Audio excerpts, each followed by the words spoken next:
किसे कहते हैं परीक्षित महाराज जानते हो? जब मैया को पति, जब बहन को पिया बाहर परदेश में नौकरी कर रहा है, फागुन को महीना आएगा, वो घर में उन्हें आस लगी है कि वो होली पे हमारे सैया आवेंगे, आस में बैठी है। पासराण किसे कहते हैं? पति पत्नी घर में रह रहे हैं, एक आंगन में चारपाई पड़ी है, वे उधर लेटे बोला वाली काउशना है, तो वे हुई यही पासराण। और निराशराण तो आप जानती हैं, जिससे विधाता रूठ जाए, जिसे प्रभु निराश कर दे, जिसका पिया खत्म हो जाए। तो मैया सती कहने लगी, मैया हमने रढ़ापा भोगा है, हमें कोई सुख नहीं मिला। और एक माता बहनों बड़ी अच्छी बात आई है, 87,000 वर्ष तक भोले बाबा मैया सती से ना बोले, लेकिन सती भोले बाबा का द्वार कैलाश पर्वत छोड़ के अपने पिता दक्ष प्रजापति के यहाँ नहीं गई। अरे बे वो तो राजा की बिटिया थी, जा सकती थी, लेकिन मैया सती भोले बाबा को छोड़ के नहीं गई। आज जब कलयुग में पति पत्नी में अगर लड़ाई हो जाए तो पत्नी एक ही धौंस देते हैं, समर के रहियो हमारे 5 भैया हैं, मैं के चली नहीं है। माताओं थोड़ी ज्ञान की चर्चा है, तुम पे कितने संकट क्यों ना आ जाएं। सबसे पहली बात यह है, अगर अपने जीवन में खुशियां चाहती हो तो अपने ससुराल की कोई भी बात अपने पीहर में मत जाके कहना। और अगर घर में भौजाई हो तो सपने में मत बताई हो जाए।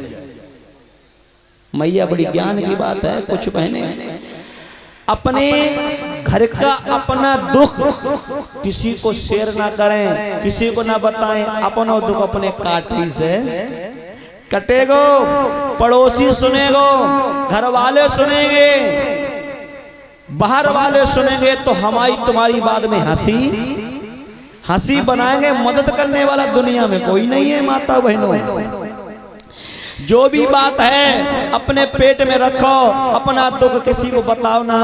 और माताओं अपने घर की बात अपने मायके में कभी मत बताना। आज मैया सती ने एक भी बात अपने यहाँ नहीं आई और 87,000 वर्ष तक कैलाश पर्वत पे पड़ी रही, भूखी और प्यासी हैं। आज कल जमाने में पता क्या हो रहा? अब मेरे यहाँ के 9 केस बता रहे हैं परीक्षित जी महाराज भैया शिवम। एक लड़का की नई शादी हुई और लड़का BA पास हो रहा है और बिटिया BA पास हो रहा है। बड़ी सुंदरता में दोनों बराबर, बिटिया फौजी की औरत थी महाराज। तो जैसे विदा होके आई, चौथियों मैया ना चल पाई तो कछु हुई हो ये तन मन।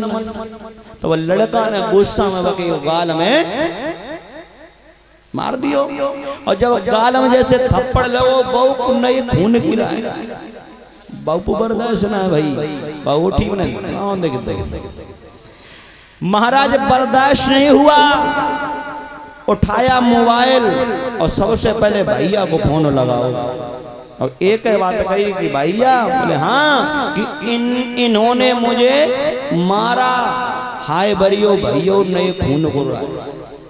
बने फोन और कुछ नहीं पूछी कि अब 4 दिन भाई आज से मैंने को मारो पड़ने लगी। एक गलती किसी की नहीं पूछी। वो भैया को बने बोलेरो तैयार करी, 10-5 मोटे लंबे बैठा रहे और जाके जिसके 3 दिन पहले पैर पूजे थे और भाई साले ने भाई बहनों के सिर पूज दो, मार तोड़ के बहनों घरी कर दो, बहनों को पकड़ो, बोलेरो बैठा रो लेके घरे चले आए। लेकिन महाराज अब भैया से जब पूछ रहे हैं क्या तू जिंदगी बहन की काट देगा? नहीं कटेगी प्यारे। ए माता बहनों तुम्हारा जीवन वहीं कटेगा जहां तुम्हारा बाप, जहां तुम्हारा भैया जिसके देहरी पे तुम्हें को बांध के आएगा, जहां तुम्हें भेज देगा। कभी भी अपने पति का घर गुस्से में छोड़ के आना नहीं चाहिए। ये मैया सती उपदेश दे रही हैं एक भूल की वजह से। फिर भी अपने पति को समझाएं, फिर भी अपने पति को समझाएं, पति के साथ में रहें, कभी न कभी तो बदलिए जाए, लेकिन जो पति के सामने सुख है वो पति के बाद सुख। माता बहनों, भगवान ना करे किसी का पति खत्म हो, और जो जिसका पति खत्म हो जाता है उस पे देखो जिंदगी। लोग पहले तरह तरह की बातें करते हैं, किसी मैया का पति नहीं है, पड़ोसी लोग, गांव के लोग चैन से जीने नहीं देते हैं। जब तक पति है तब तक तुम्हारी इज्जत है, तुम्हारी वैल्यू है, और पति मरने के बाद हमारी माताओं बहनों की कोई इज्जत नहीं है। जो लोग बोलने वाले नहीं होते वो भी बोलते हैं। जब मैया को पति खत्म हो जाए, जरूरतें काम बहुत होते हैं, तो कारणवश अगर मैनपुरी चली गई पैदल, और उधर से अगर गांव को कोई भैया मिल गो, बाकी मोटरसाइकिल बैठ के चली आए, तो लोग नाना प्रकार की बातें करते हैं। अब तो बाकी भाग खुले गए, आगे नाथ न पीछे बगैया, अब तो बाकी मोटरसाइकिल घूमते हैं, तो लोग दोष। हे माताओं, भोले बाबा से यही विनती करके जाऊंगा, किसी का स्वाग ना जुड़े। माताओं, मैया सती रोती रही, रोती रही। एक बात कही है मैया ने,